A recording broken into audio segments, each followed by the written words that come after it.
Hello, everyone. Thank you for joining us for Mind Your Business Bites. We're so excited to have you here with us today. I want to take a moment and ask you just to share out this video. We want to get it out to as many business owners as possible. This is information you're going to need.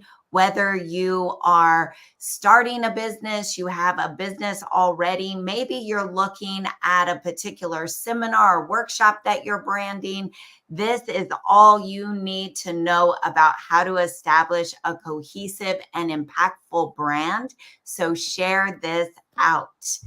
I am Holly Whaley. I am a certified business coach, and I love to help small business owners mind their business.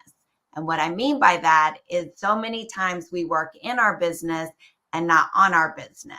And so I want to give you the tools and resources to help you really work on your business to prepare you for 2025. We are already walking into almost the last quarter of the year, and it's time to really start looking at how we can level up for the next year. And so today I am so excited to have my amazing guest on, the one and only Brittnee N. Smith, who is our branding specialist that is going to really help you learn how to brand with intention. So make sure you're sharing this out. Welcome, Brittnee. Thank you so much for being here today. Thank you for having me. When I saw the email go out, I was like, "Oh yes!" And I filled out the form as fast as I could because any opportunity that I get to spend with Miss Holly, I am there with bells on. And then secondly, any opportunity that I have to help equip other business owners as it relates to their brand, like that's my jam. So I was super excited at the opportunity. So thank you for having me. Yes, absolutely. I was sharing with Brittnee before we got on that the individuals that reached out to me immediately were the branding and marketing teams, right? Because they truly understand what it means to have a successful brand and the importance of it. And I really believe that they really want to see you successful. And that's why, she was so quick to respond and be like, yes, I want to help. And I can tell you, so I purposely did this shameful plug. So first of all, when I bring people on here, I want you to know that I have worked with them or I have vetted them. I have a relationship with them. I'm not just throwing people on here that's going to take your money and, you'll be left with nothing. No, these are people of integrity. And so I have worked with Brittnee. She did both of my book covers for my business essentials. So for those of you that have taken my business essentials course, you have seen her work as you've purchased my books. So this is some of the work that she has done specifically for me, not just me, but other people as well. So Brittnee, you want to kind of tell them the work that you've done in the branding space?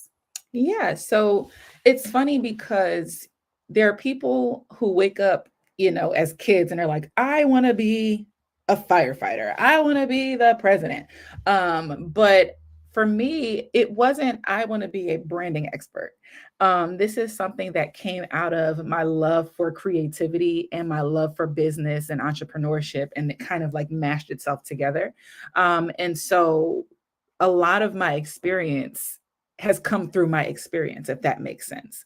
I was my own first client, right? So as a broke college student, I didn't know anything about branding. I didn't even know that that was a thing, but I did know that I needed a website for what I was trying to do. I knew that I needed graphics for my CD cover at the time. I was trying to put out a music CD and I didn't have any money to hire somebody to do it. So I, looked up different things online and I just jumped into it. And I discovered that I had a knack for it. And then people begin to ask me, well, who did your flyer? Who did your website? Can you do mine? I'm like, sure. And so over the years, as I began doing these things for other people, and of course, and begin to study these different things, there really is an art and a science behind your brand and your branding.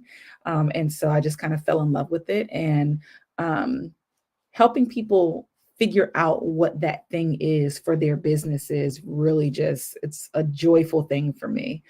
So that's kind of how I got into branding. I fell into it and then I fell in love with it, and here we are.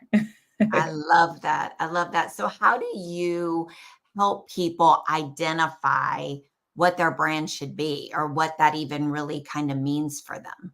Yeah. So my approach, when I'm sitting down with someone for the very first time, is I have them tell me what's on their heart. That is my approach. I take a heart-based approach, is what I call it, because I want to know why you want to do what it is that you're doing. I want to know what about the issue or the problem that you're solving. What about that breaks your heart? I want to hear you speak to it from that place, because for some reason I'm able to connect and resonate on that level with my clients. And so once we identify the feeling behind it, the desire behind it, the passion behind it, from there, I'm able to see the picture, if that makes sense. So you might tell me that, you really have a passion for animals, and especially animals who have landed in shelters, and you really want to connect them to families who are raising up orphans. I don't know, like you're telling me your heart story, and I'm like, oh wow, okay. And then I literally start to see it just kind of come together, because everything that's in your heart is connected to a story. And branding is really telling the story behind your business, your why, what you're doing. So that's the approach that I take. And it's funny because through those conversations, most of my clients, we end up friends afterwards because we've just shared so much. But we've also poured so much as well as we were building the brand together. So it's a beautiful thing. I love that. So how does telling the story apply to branding? So what I like to help people understand the difference between branding and marketing. So let's say you're having a party and you want to, have a theme to the party. Your branding is the theme. Your branding is what the invite looks like. Your branding is what's the color scheme. Your branding is what kind of music is playing. Whereas the marketing is, am I going to send the invitation via email, or am I going to send it in the postage mail, or am I going to word of mouth invite people? So the marketing is how you get it to them, but the branding, it creates the experience. And we as human beings, when we hear stories, we experience the story, right? Like, have you ever had somebody tell you a story about how, okay, here's a story, hilarious. It wasn't hilarious at the time, but I was riding my bike as a part of my self-care, and there were geese in the path, and I don't like geese, but it was either hop off my bike and turn around, or ride through them and hope that they part like the Red Sea, right? So I went with the latter, and I'm riding, and instead of the geese parting, the goose walks into my bike, and I run over the goose with my bike. And it was just horrifying and terrible. And there were people laughing, and I'm like shaking in my boots, this whole thing. And so even as I'm telling the story, you're laughing, you're like, what happened? Like, oh my gosh, did you run over a goose for real? We engage in stories. You can see the bike, you can see the goose crossing into my bike, you can watch the whole thing happen as I'm telling it. That is the power of your brand. So when people come into contact with your business, they see your colors, they see your logo, they get your energy, they get the vibe from it, they experience that.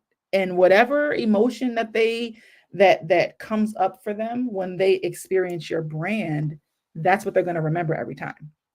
And so that's the power of story and branding together. It creates that meshing of identification and resonation, if that makes sense, or I resonance. love that. Yeah, I love that because what I'm hearing you say is that the branding is the entire experience. Mhm. And when people feel like they can really experience you through storytelling, right? Through telling them the story of branding and really creating these consistent experiences, then it's almost like you said a lot of your customers, because you share that space, become friends.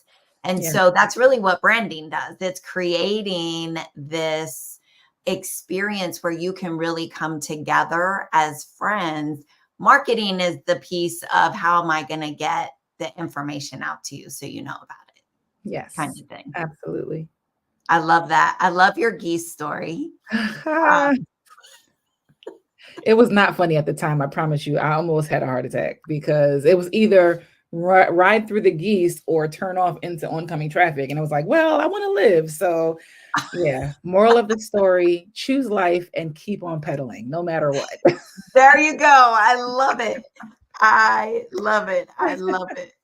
Oh, that is amazing. So, when you're talking about a cohesive, impactful brand, how do you get there?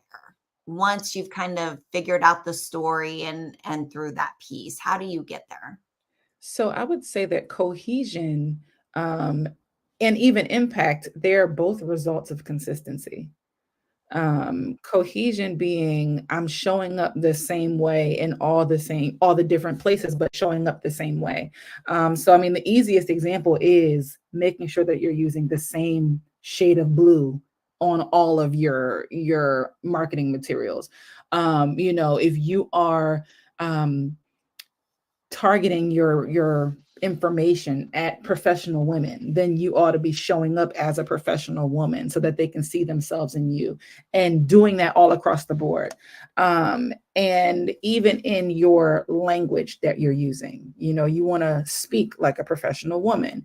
In the imagery that you're using, if it's not a picture of yourself, you want to make sure that it speaks to the professional woman. So that cohesion is a product of you being consistent in identity, in messaging. And then the same thing with impact. The more you experience a thing, the deeper the impact is. And so they really do go hand in hand. The cohesion of your brand directly affects the level of impact that your brand can have. Let's look at Coca-Cola, for example. Coca-Cola has that same color red. It has, during the holidays, those polar bears show up. Santa Claus shows up. In the summertime, it's young, vibrant people having a good time, sharing a Coke and a smile, right? And so everywhere you see Coca-Cola, whether you are at Coca-Cola in Japan or Coca-Cola in Australia, you see the same imagery, the same typography, the same feeling, the same vibe. And therefore, the impact is greater because I can trust that no matter where I am, when I see Coca-Cola, it's going to taste the same and it's going to look the same, and I can trust it. So that is, to me, how you have a cohesive and impactful brand. You got to be consistent, consistent, consistent. I love that. And that is something, I'll be honest, I'm not great at, right?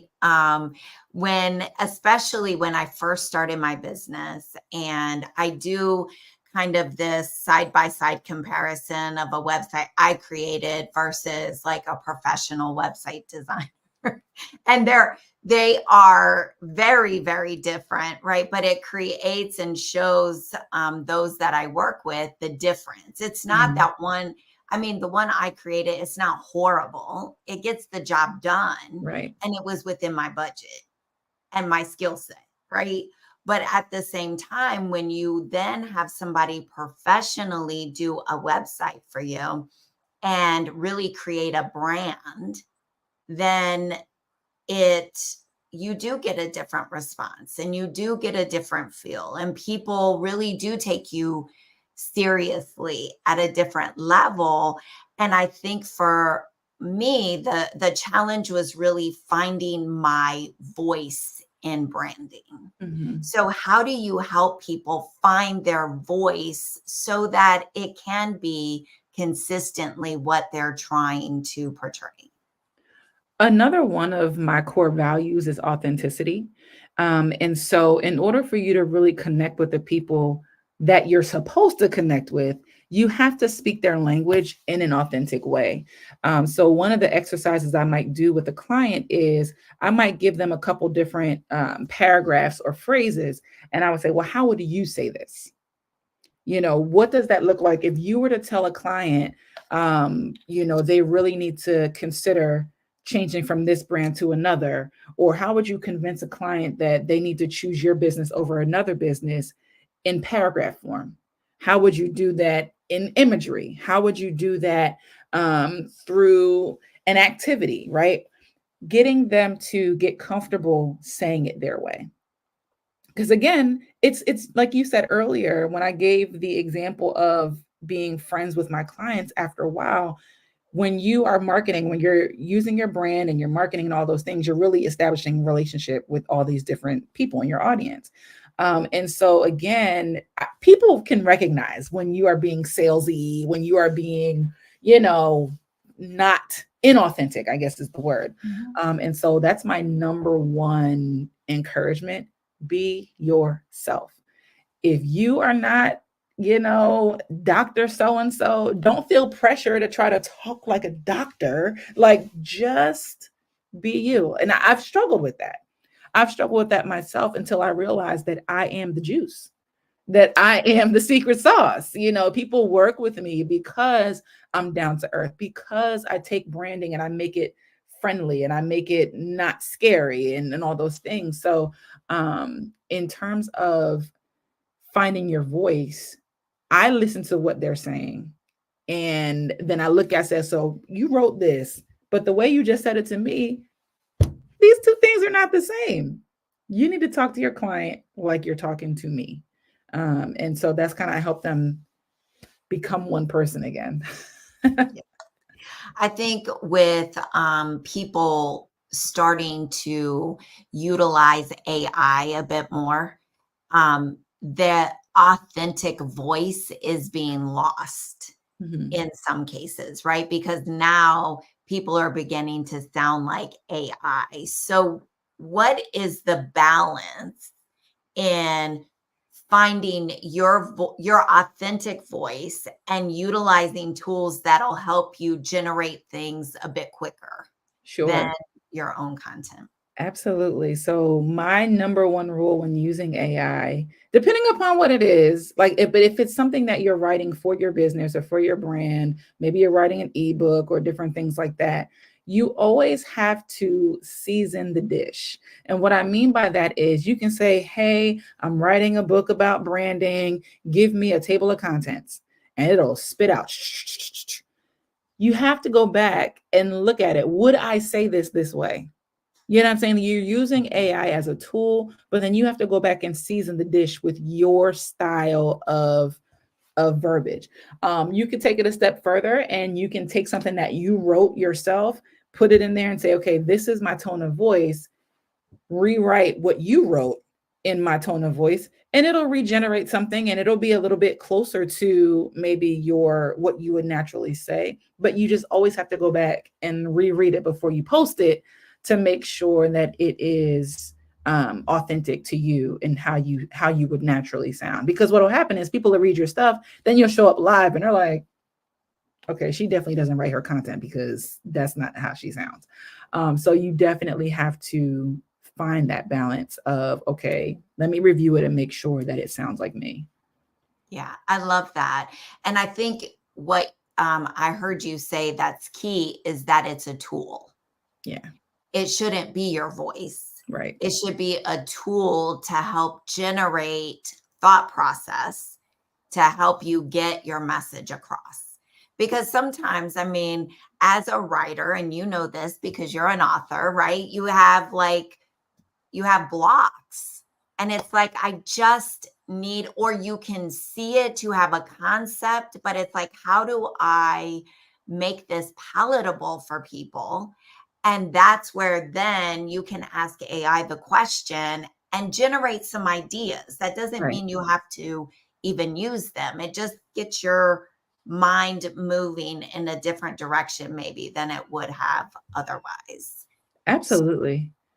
I remember when I first came into contact with ChatGPT, and I'm like, what? Like, brain explosion is not even, can't even do it justice. Like, I mean, I probably wrote like 3 books. Now I ain't publish them, but just like, typing things in to see like what it can generate. Oh, give me a workout. If I want to lose 20 pounds in 3 weeks, give me like recipes. If I only have cornstarch, rice, and cheese, give me 18 recipes. Like, it was just like mind blowing. Like, I probably sat on there for like 3 hours the very first time, like got lost to completely. So again, it is an excellent tool because the way that the business landscape is now, it feels impossible to keep up. If we're honest, with all the different things, everybody has a program, everybody has a book, everybody has all these different things. And so if you are not, if you're only being led by AI, you will just continue to spin your wheels and you'll never actually produce anything, because you'll get caught up in planning. I know I have. So again, just being sure that you have someone like a Coach Holly to help you strategize, and then you can identify where to use AI and where not to. Yeah, I think that's great because I think a lot of times for me, I'm always looking for shortcuts. I'm looking for ways to do business smarter, not harder. Right. So when you initially say, oh, AI, I think like robotics, kind of, right? Like Right. I can streamline this. This might be a way to streamline some things. And I get lost in it. And sometimes I just have fun with it because it's almost like, asking, from our phones and stuff when we ask stupid questions, right? You kind of get lost in that moment. But the reality is we are here to generate what we're good at and do what we're good at. And let's not lose ourselves trying to be what ChatGPT says we need to be or work on things in a certain way. It is a tool. It's Right. great to use. I have not found, I mean, I do find in some instances it can streamline some certain things, but at the same time, it's not the end all be all. There's still Right. work that we have to put into it. Right. And Absolutely. so, yeah, I So love that.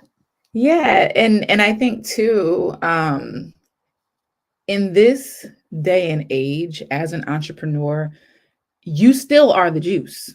Okay. Like, there's nobody that can brand like you can brand. There's nobody that can make a pizza like you make a pizza. There's nobody that can write and persuade the way that you can.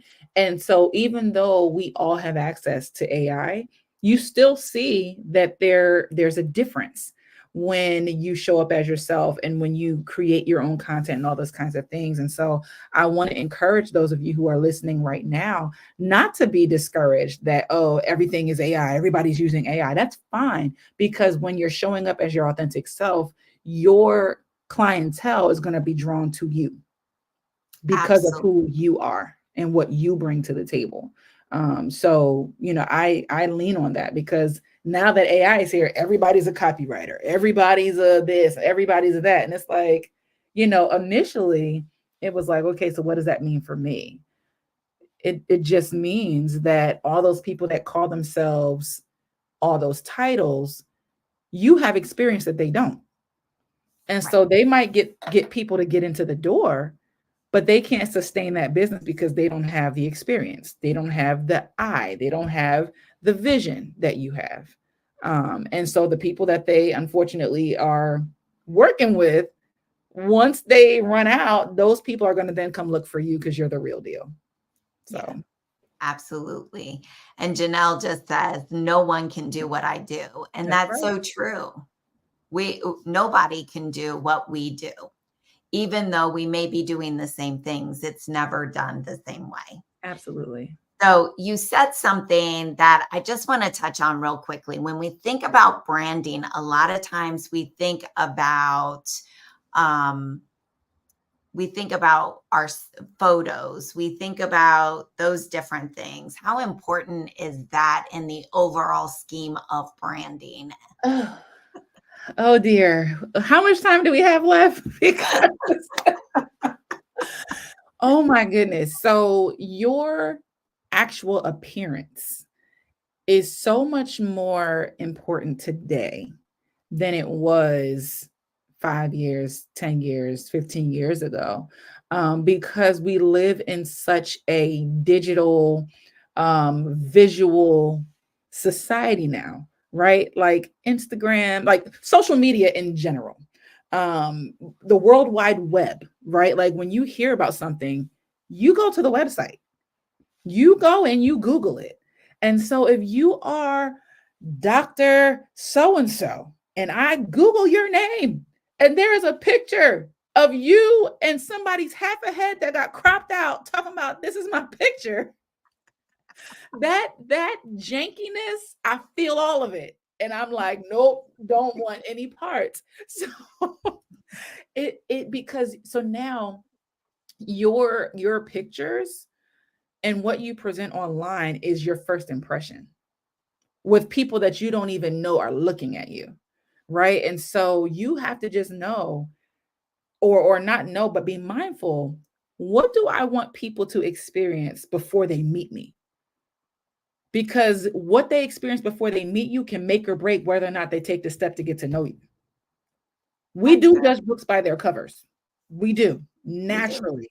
You know, like kids will look at you and be like, no, I'm not feeling them just based on off of how you look, right? So, you know, your presentation has to be top tier just to cut through the noise, Right. you know, and that's with your headshots, that's with your flyers. Don't get me started on these flyers out here, okay? I cannot, like, you want me to come to your conference. This is a conference. You're bringing in international speakers, and you got people floating on the side of the flyer. They're not anchored to nothing, but they're just kind of hanging out there. You got 29 different fonts. You got, it's, I'm not, the flyer makes me feel confused. The flyer makes me feel anxious because it's Mhm. cluttered and it's just not, it's not. And so you have to be mindful, that the visual things that you're putting out now, they have a lot more work to do than they did in the past. People are no longer just going to come off the strength of they see your name on there, right? Like they might, there, but that group of people is becoming smaller and smaller. If you want to get into a new pond, if you want to get new people to come, you have to present at another level to cut through the noise of all the other stuff that's going on out there. Yeah. For real, funeral flyer talking about come to my event. Like what? I know for me too, one of the things that drives me nuts, and I see this on LinkedIn a lot. And so I just want to help everybody on LinkedIn. When you are showing up as a professional, stop putting 10-year-old pictures out there. Because when I show up to meet you for a meeting and I've never met you in person, and maybe we're in a crowd, I need to know who I'm seeing, and I see a picture that's like you 15 years ago, Right. I mean, I Yeah. don't know who you are in a crowded room. Yeah. And that's a problem, right? Yeah. So we have to do better in presenting our authentic selves. Because Absolutely. now I'm like, why have you not done something about Yeah. it? Yeah. You have to embrace who you are today. Yeah. That Yeah. again goes back to that no like and trust factor. I can't trust you if you two different people. Right. You know what I'm saying? I can't because and maybe I'm the only one that reads that deeply into it. But if you're showing 15-year-old headshots, to me that says that you're holding on to the past in other areas. So do I want to work with you if you can't even let go of an old picture, or you can't even Mm, prioritize your presentation enough to get new photos done? Why? Because it does not take a lot to get new photos done in this day and age. Like right. you can legit take your iPhone 15 and get brush your hair and put on some lip gloss and take a better picture You know what I'm saying? So to me, it tells me that you're not committed in certain areas. So what you present speaks volumes to the people that you're trying to reach, and you don't want to leave room for interpretation when it Yeah, comes to your brand. absolutely. And what's interesting about that is I never thought about it the way you just stated it, that if you can't let go of the picture, what else are you not letting go of? Right. But there's always a question in my mind. So maybe that's what that question is, right? Like, what are you hiding? Yeah. That's what I think. Like what's being hidden, right? And we have to be in a place where we can embrace who we are so that we can help other people do the same, whether it's in branding, in their business, any of that. So Absolutely. so, Brittnee, just before we finish out, because we are at the half hour and I want to be mindful of everybody's time, I'm going to throw up. I know you've got a promotion coming up. You want to tell us a little bit about it? Yes. So I am releasing a new book called Authentic Branding 101. And so, in honor of the book release, I'm hosting a free 3-hour boot camp for building an authentic standout brand. And it's coming up on Monday, October 7th from 6:30 to 9:30. And if you are feeling the energy of the Brittnee N Smith right now, just buckle your seatbelts, okay? You want to sign up for this. Again, like I said, it's a free 3-hour boot camp, and I'm literally going to walk you through some of the strategies that I highlight in the book. And the book it's a nice marriage between textbook and life stories, because we're going to be walking through the 7 strategies that you need to be profitable and authentic in your brand. So it's going to be fun. It's going to be fun. And it's totally free. So you can register at bit.ly/freeab101. Just make sure you put it in all caps. Or you can also go to authenticbranding101.com as well. And you can get it that way too. So yeah, meet me at the place online on the 7th of October. And it's going to be a great time. I love that. You can always reach her at her website as well, Brittnee Smith Creative. You can see some of the examples of what work she's done and how she has helped other people face somewhat of their fears in branding in order to get them across the line. I know just from working with her and just from a personal perspective, because it's true, when you work with her, you just become friends because that's who she is. She brings the energy and all the good vibes with her as you work with her. So you are in for a treat. You definitely, definitely want to be there in October on the 7th to be part of this free event. Now, I will say this, normally this stuff is not free. So the fact that she is doing this, take advantage of it, especially for those of you that say, I don't have the money to hire somebody to do this. This is free. Take advantage of it.